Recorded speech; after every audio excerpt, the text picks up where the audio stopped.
Welcome to DJ Brawling.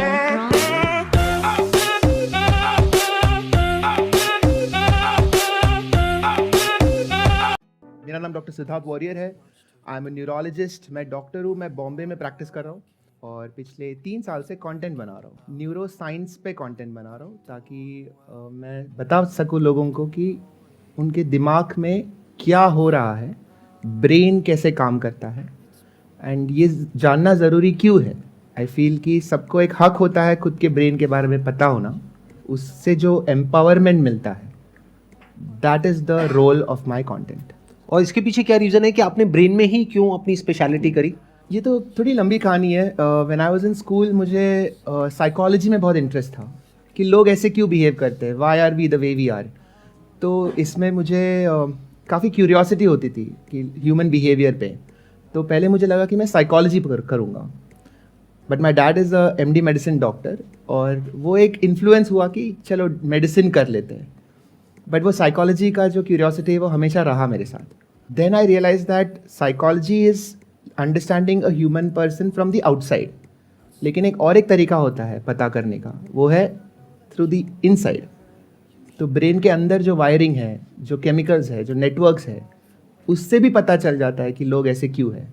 तो आप क्या प्रॉपर स्कैन्स में देखते हो? जी। ये तो आपका डे टू डे प्रैक्टिस होगा आई थिंक, राइट? जी, MRI कर लेता हूँ, CT स्कैन कर लेता हूँ, और भी डिटेल टेस्ट होते हैं, जैसे फंक्शनल MRI होता है। फंक्शनल MRI में आदमी अंदर लेटा हुआ है और अगर उनको गुस्सा आ रहा है तो एक particular part of the brain will light up. ये कैसे पता कि गुस्सा आ रहा है? ये भी तो हो सकता है कि कोई और फीलिंग हो जिसको हम गुस्से की तरह इंटरप्रेट कर रहे हैं। ब्यूटीफुल। अभी आप ऑलरेडी न्यूरो साइंटिस्ट जैसे सोचना शुरू किए हो। ये जो हर एक इमोशन का जो ओवरलैप होता है, ये बहुत इंटरेस्टिंग होता है।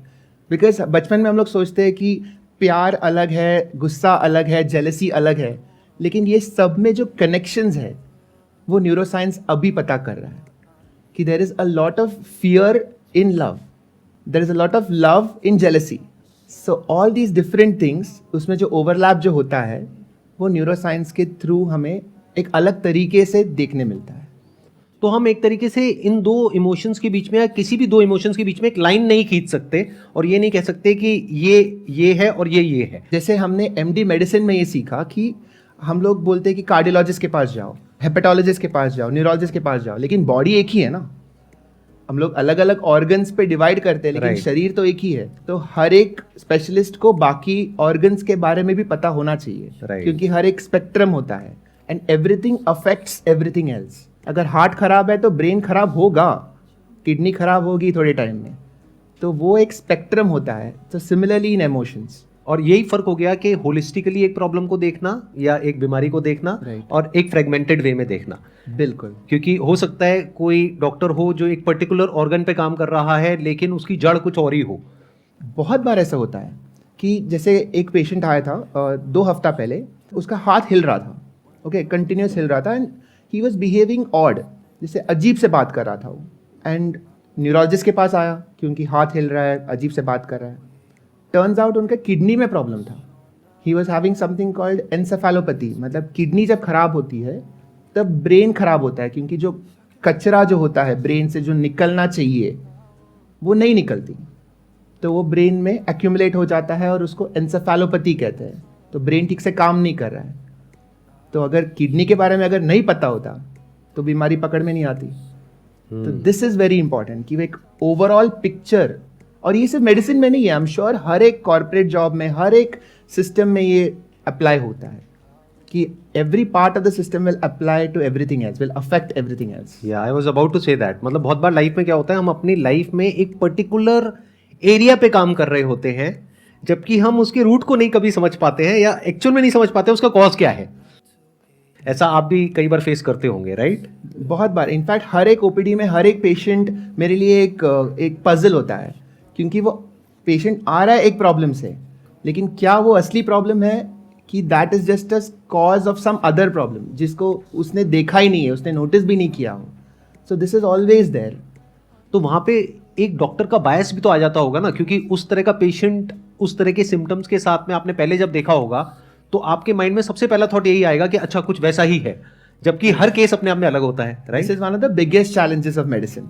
इसको अवेलेबिलिटी बायस कहते हैं तो मैंने ये मेडिसिन में देखा था, MBBS में मैं जब पढ़ाई कर रहा था, टेक्स्ट बुक है, उसमें थाउजेंड्स ऑफ डिजीजेज आते हैं, उसमें से 2-3 डिजीज ऐसे होते हैं जो काफ़ी रेयर होते हैं, but when you read it और उसके अगले दिन आप जब हॉस्पिटल जाओगे तो सडनली हर एक पेशेंट तुमको लगेगा कि ये यही है, क्योंकि that is the last thing you read. और इसको अवेलेबिलिटी बायस कहते हैं, कि जब ब्रेन ढूंढता है कि इसका कारण क्या होगा, तो जो सबसे लास्ट आपने जो सोचा था उसको जोड़ देता है कि ये उसकी वजह से ही हुआ होगा। This always happens. हम लोग जिससे भी मिलते हैं, we look for ourselves in that person, relate करने की कोशिश रिलेट करते हैं, करने की कोशिश, क्योंकि तभी समझ आएगा, नहीं तो हम एक अननोन टेरिटरी में चले जाएंगे and we will start getting scared, right? Exactly. क्योंकि समझ ही नहीं आएगा कि हो क्या रहा है। एग्जैक्टली। जो इन्फॉर्मेशन हमारे पास आई उसको प्रोसेस करके फटाफट से कहीं किसी कंपार्टमेंट में या डिपार्टमेंट में फिट करेंगे, हाँ, जिससे कि हमको समझ आ गया कि ये क्या है, चाहे नहीं भी आया बट वो फीलिंग आ गई कि हाँ मुझे समझ आ रहा है क्या हो रहा है, I know I am in control. I know, मतलब वो एक फीलिंग आ जाती है कि चलो, if I am in that position, this is how I will do it now. मुझे समझ में आ गया, एक्चुअली समझ में आ गया कि नहीं वो अलग बात है, बट वो एक फीलिंग आ जाता है कि मुझे समझ में आ गया। और शायद यहाँ पर फेथ का, बिलीफ का, इन सब का रोल देखा जाए तो आ जाता है। फॉर एग्जाम्पल किसी इंसान ने ताबीज पहना हुआ है, हाँ, जो हम कहने को ये भी कह सकते हैं कि वो अंधविश्वास है, लेकिन उस ताबीज की वजह से अपनी ब्रेन में वो सेफ फील कर रहा है, सिक्योर फील कर रहा है, तो हो सकता है उसकी लाइफ एक सही डायरेक्शन में जाने लग जाए, उस ताबीज की वजह से नहीं, but because of that thought कि मैं सेफ हूं, तो वो एट ईज हो गया। 100%। जैसे एक बच्चा है, रो रहा है, जैसे ही मम्मी रूम में आ गई, रोना बंद हो गया। अभी वो अगर समझो वो बच्चा एक्चुअल डेंजर में था, the mother might not have been able to do a lot, लेकिन उसके दिमाग में वो एक कामनेस आ जाता है कि चलो ये है, अभी नाउ आई एम सेफ। अगर if the mother is not there, लेकिन मम्मी ने एक लॉकेट दिया है और वो बंदा पहन रहा है वो लॉकेट, तो वो साइकोलॉजिकल कनेक्शन अभी भी हो सकता है कि चलो, in my mind my mom is there with me, तो that can give you enough calmness to do the actual work। तो मैं हमेशा सोचता हूँ कि रिलीजन और स्पिरिचुअलिटी का एक बहुत ही बड़ा हिस्सा है फेथ। आप किस पे फेथ कर रहे हो is secondary to do you have faith at all. Faith is more important. तो अब थोड़ा सा टॉपिक को चेंज करते हैं, बिल्कुल, क्योंकि इतना डीप ना हो जाए कि सारे डूब जाएं और सब सो जाएं, लोग लेट जाएं, उनके मुंह से झाग निकलने लग जाए और फिर आपको उनका इलाज करना पड़े। तो अब वापस से उस पॉइंट पे आते हैं, यानी कि जो आज का एज ग्रुप है हमारा, that is between 18 to 20 years. तो इस एज ग्रुप में जो एक कॉमन क्वेश्चन है, जो सबकी प्रॉब्लम है और जो बार बार एक क्वेश्चन मेरे से पूछा जाता है, वो है फोकस कैसे करें अपनी अटेंशन को, अपने ध्यान को कैसे वहां पर लगाएं जो हम करना नहीं चाहते लेकिन करना पड़ रहा है, यानी कि पढ़ाई लिखाई, और वहां से ध्यान कैसे हटाएं जो करना तो चाहते हैं लेकिन उसको करने से कुछ होने वाला नहीं है। कुछ मिलता है थोड़ी देर के लिए प्लेजर, लेकिन लॉन्ग टर्म में उसका नुकसान होता है। तो ये बहुत ही एक कॉमन प्रॉब्लम है। इसको अप्रोच करते हैं साइंटिफिकली, बिल्कुल, कि फ्रॉम योर पर्सपेक्टिव आपके पास में इस प्रॉब्लम का क्या सोल्यूशन है, मतलब क्या किया जाए, क्या सजेस्ट करेंगे आप बच्चों को? मैं सबसे पहले कहना चाहता हूँ कि ये आपकी गलती नहीं है। सबसे पहले thank you, you are very welcome. क्योंकि घर पे सारे यही सुनते रहते हैं ना कि तेरी गलती है। तो पहली बार कोई ऐसा इंसान आया, वो भी एक डॉक्टर, इतने बड़े डॉक्टर, जो कह रहे हैं कि आपकी गलती नहीं है, तो इसका मतलब ये नहीं है कि आप वो करते रहो जो आप कर रहे हैं। ये नहीं कहा है इन्होंने, तो आगे भी पूरी बात सुन लो। हाँ, मतलब सिर्फ इतना क्लिप एडिट मत करना, आगे भी है। ये आपकी गलती इसलिए नहीं है कि जब आपका ब्रेन इवॉल्व हो रहा था over the last 50,000, 1 million, 10 million years से, उसका प्रायोरिटी बहुत अलग था। उसका प्रायोरिटी था सर्वाइवल, एंड सर्वाइवल के लिए 2-3 चीज़ें इंपॉर्टेंट है।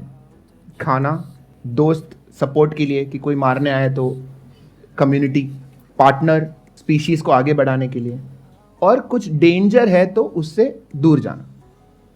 बहुत ही सिंपल है।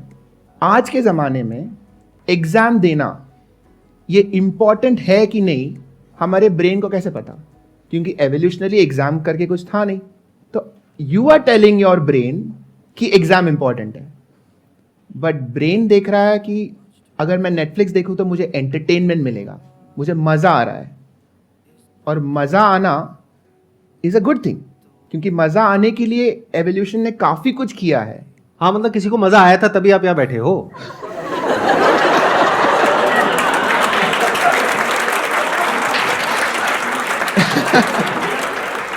उनकी भी गलती नहीं थी।